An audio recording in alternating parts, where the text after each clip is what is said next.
Nahargarh fort बनाने का basic जो मतलब था वो जयपुर शहर को सुरक्षा देना था। नमस्कार दोस्तों, मेरा नाम है विजय और आज मैं आपको सैर कराने वाला हूँ नाहरगढ़ फोर्ट की। आज मैं एक ऐसी दिलचस्प कहानी आपको बताने वाला हूँ कि एक राजा की 9 रानी थीं। ये बड़ी कहानी दिलचस्प है, वीडियो में मेरे साथ बने रहिए। तो अभी चलते हैं नाहरगढ़ फोर्ट विजिट करने के लिए। नाहरगढ़ फोर्ट का ये प्रवेश द्वार आ गया है, यहाँ से प्रवेश करना है। आगे टिकट विंडो है, वहाँ से हमें टिकट खरीदना है और चलते हैं अभी हम नाहरगढ़ फोर्ट के अंदर। नाहरगढ़ फोर्ट का सबसे पहला जो द्वार है ये ताड़ी गेट है। मेरे पीछे ये टिकट विंडो है नाहरगढ़ फोर्ट का। तो मैंने ये टिकट ले ली है, 52 रुपीज़ की टिकट है इंडियन के लिए। और नाहरगढ़ फोर्ट का जो टाइमिंग है वो सुबह 10 बजे से लेके रात 9:30 बजे तक आप इसको विजिट कर सकते हैं। ये जो देख रहे हैं आप, ये शीश महल है। इसके लिए टिकट अलग से लेना पड़ता है अगर आपको इसमें विजिट करना है। कैमरा और फोटोग्राफी इसके अंदर अलाउ नहीं है।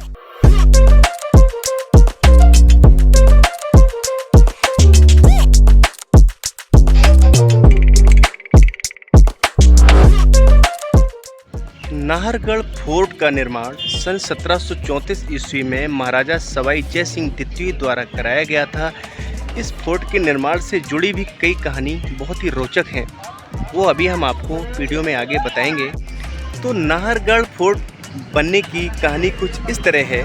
ऐसा कहा जाता है कि जब फोर्ट का निर्माण हो रहा था तो जब दिन में जो दीवारें बन के तैयार होती थी, रात में वो दीवारें गिर जाती थीं। राजा जय सिंह बहुत परेशान हो गए। उन्होंने कुछ विद्वान पंडित वगैरह थे, उनसे पूछा, तब उन्होंने बताया कि ये ज़मीन जो है वो राठौर राजकुमार नाहर सिंह की है। तो राठौर राजकुमार नाहर सिंह की आत्मा यहाँ भटकती थी। जब राजा को पता चला, राजा के स्वप्न में एक दिन राजकुमार ने सपना दिया और उनको बोला कि हमारा मंदिर वहाँ बनवाइए। आप जहाँ पे किला बनवाना चाह रहे हैं, पहले आपको हमारे मंदिर का निर्माण करना पड़ेगा, इसके बाद आप वहाँ पे किला बना सकते हैं। राजा ने उनकी बात मानकर ऐसा ही किया। मंदिर बनाया नाहरगढ़ फोर्ट में पहले और बाद में किले का निर्माण किया।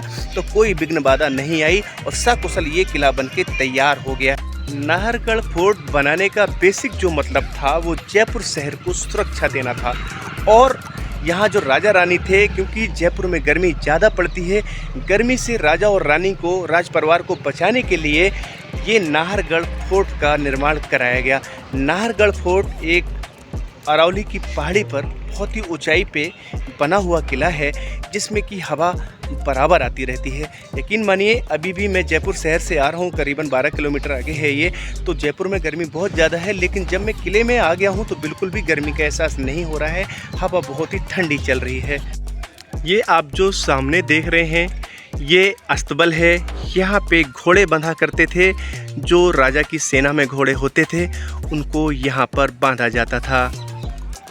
ऐसा कहा जाता है कि नाहरगढ़ फोर्ट की सबसे फेमस जो चीज़ है वो वाटर हार्वेस्टिंग सिस्टम है। तो आज हम देखेंगे कि उस समय का वाटर हार्वेस्टिंग सिस्टम कैसा था। कहा जाता है कि बरसात के पानी को इकट्ठा किया जाता था तथा उस पानी को प्यूरिफाई करके पीने के योग बनाया जाता था तथा और कामों में वो पानी लाया जाता था। तो अभी हम चलेंगे, उसको भी देखेंगे कि वाटर हार्वेस्टिंग सिस्टम कितना अच्छा बना हुआ है यहाँ पर।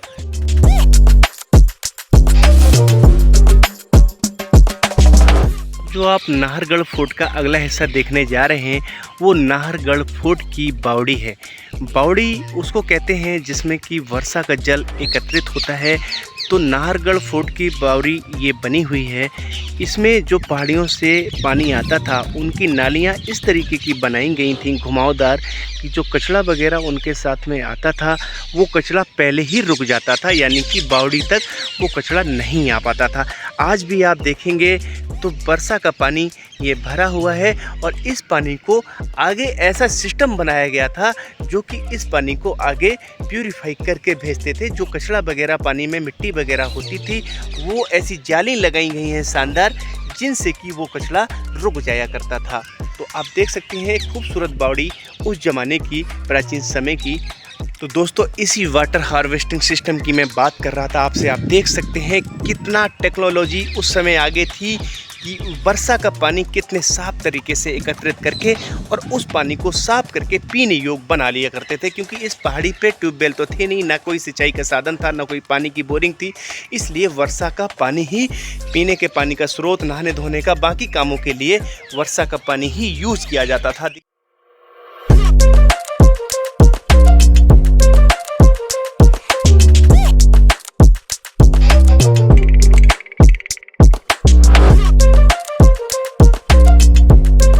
नाहरगढ़ फोर्ट का अब जो आपको हम अगला हिस्सा दिखाने जा रहे हैं वो श्री माधवेंद्र भवन है, जिसके अंदर राजा का महल और 9 रानियों की जो मैंने बात करी थी आपको, 9 रानियों के महल भी इसके अंदर उपस्थित हैं। तो अभी चलते हैं माधवेंद्र भवन के अंदर।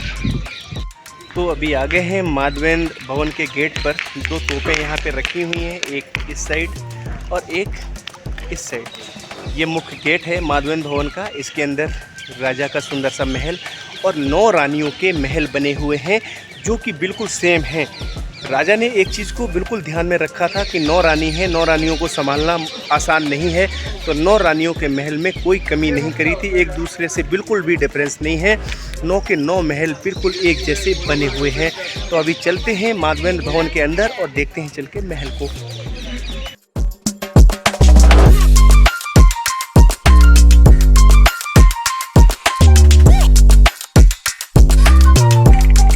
माधवेंद्र भवन में प्रवेश करते ही ये सुंदर सा आंगन सबसे पहले मिलेगा आपको। देख सकते हैं आप चारों ओर कितना खूबसूरत बना हुआ है। ये देखिए, जैसे ही आप माधवेंद्र भवन के मुख्य प्रवेश द्वार को प्रवेश करते हैं, राइट हैंड में दूसरा प्रवेश द्वार पड़ता है ये, और इसके बिल्कुल सामने आप देखेंगे राइट और लेफ्ट में जो भवन बने हुए हैं ये रानियों के भवन हैं। ये 9 की 9 रानी जो थीं उनके ये भवन है और सभी महल एक जैसे बने हुए हैं। 9 के 9 महल, बिल्कुल कोई भी अंतर नहीं है एक भी महल में। सबकी डिजाइनिंग, सबका कलर, एवरीथिंग इज सेम। जितने भी महल माधवेंद्र भवन के अंदर 9 के 9 महल बने हुए हैं उन सब में महलों के नाम लिखे हुए हैं। बहुत से लोग कहते हैं कि रानियों के नाम लिखे हैं, रानियों के नाम नहीं हैं, सिर्फ महलों के नाम लिखे हैं, जैसे कि चांद प्रकाश, सूरज प्रकाश, इस तरीके के नाम लिखे हुए हैं। तो भाई एक रानी के महल के अंदर में मैं आ गया हूँ। आप देख सकते हैं बहुत ही शानदार, बहुत ही खूबसूरत बना हुआ है। ड्राइंग रूम, बेडरूम, किचन बहुत ही अच्छे बने हुए हैं और आज की डेट में बहुत ही अच्छी कंडीशन में नाहरगढ़ फोर्ट में ये आपको देखने को मिल जाएंगे। हर रानी के महल में 2 मंजिलों का ये महल बना हुआ है। पहला जो मंजिल है जिस पे मैं अभी खड़ा हुआ हूँ, तो सर्दियों के दिनों में रानी नीचे के मंजिल में रहा करती थी और गर्मियों में थोड़ी सी हवा ऊपर ज़्यादा आती है, तो जो इसका ऊपरी हिस्सा है उसमें रानी गर्मियों के दिनों में रहा करती थी। ये रानी का किचन दिखा रहा हूँ मैं। आप किचन देख सकते हैं कितना बढ़िया बना हुआ है। ये अलमारियाँ हैं और ये कवर्ड है, इनको आप बंद कर देते हैं ऐसे तो ये कवर्ड हो जाती है, मतलब खाने पीने का सामान इन अलमारियों के अंदर रख सकती थी रानियाँ। ये सुविधा उनको उपलब्ध थी। ये रानी का ड्राइंग रूम देखिए आप, कितना शानदार, बहुत ही बढ़िया बना हुआ है, लाइटिंग लगी हुई है। जैसा कि आपको पता है कि हर रानी के साथ दासियाँ भी रहती थी, तो ये दासियों के रहने के लिए कमरा है। इस कमरे में दासियाँ रहा करती थी उस समय की, जो कि सेवादार होती थी रानी की। अब मैं दूसरे फ्लोर पे आ गया हूँ, यानी कि जो फर्स्ट फ्लोर है उस पे आ गया हूँ, जहाँ रानी गर्मियों के दिनों में निवास किया करती थी। यहाँ पे ठंडी हवा आती है चारों तरफ से, क्योंकि ये दुर्ग जो है वो पहाड़ी के ऊपर बना हुआ है। ये आप जाली देख सकते हैं, इनसे साफ और स्वच्छ हवा यहाँ पे हमेशा आती रहती है। नाहरगढ़ के राजा माधो सिंह की 9 रानियाँ थीं, जैसा कि मैं बता चुका हूँ। तो सबसे इसमें जो रहस्य था वो ये था कि ये राजा माधो सिंह ने ऐसा नीचे भूल भुलैया बनाया था जो 9 के 9 महल थे रानियों के, कि जब राजा किसी रानी से मिलने जाते थे तो किसी दूसरी रानी को पता बिल्कुल नहीं होता था। ऐसा नीचे अंडरग्राउंड सुरंग राजा ने तैयार कराई थी, एक महल से दूसरे महल में, दूसरे से तीसरे, तीसरे से चौथे, इस तरीके की वो सुरंग सभी महलों में जाती थी। उसको भूल भुलैया भी बोलते हैं। तो राजा कभी भी कि रानियों में आपस में लड़ाई झगड़ा ना हो, राजा कब किस रानी के पास पहुंच जाते थे वो सिर्फ राजा ही जानते थे। तो ये एक रहस्य बना हुआ है उस समय का, वो सुरंग आज भी मौजूद है। आप जब कभी नाहरगढ़ फोर्ट में आएंगे तो वो सुरंग सीधे राजा के महल से और 9 की 9 रानियों के महलों तक वो सुरंग जाती थी। अब मैं आपको रानियों के महल का ऊपरी लुक दिखा रहा हूँ। मैं छत पे आ गया हूँ और ये सबसे ऊपरी लुक देखिए आप, कितना शानदार व्यू आ रहा है यहाँ से, बहुत ही ज़बरदस्त लग रहा है। नाहरगढ़ के किले पे कभी किसी ने कब्जा नहीं किया, तो ये बिल्कुल अलग एक स्थान पे किला पहाड़ी के ऊपर बना हुआ था। ये किला हमेशा अजेय रहा, कभी भी इस पे किसी ने कब्जा नहीं कर पाया।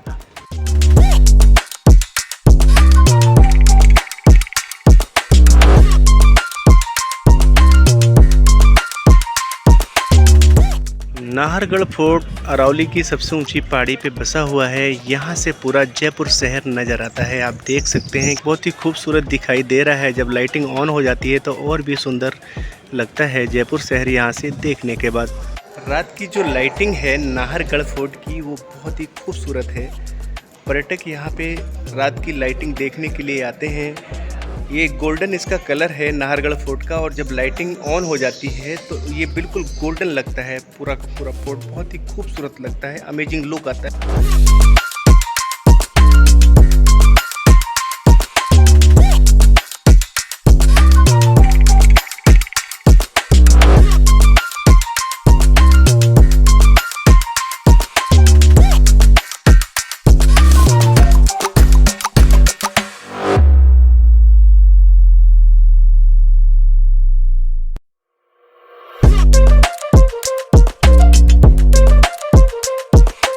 यहाँ वर्ष में 4 दिन नाहरगढ़ फोर्ट फ्री भी रहता है।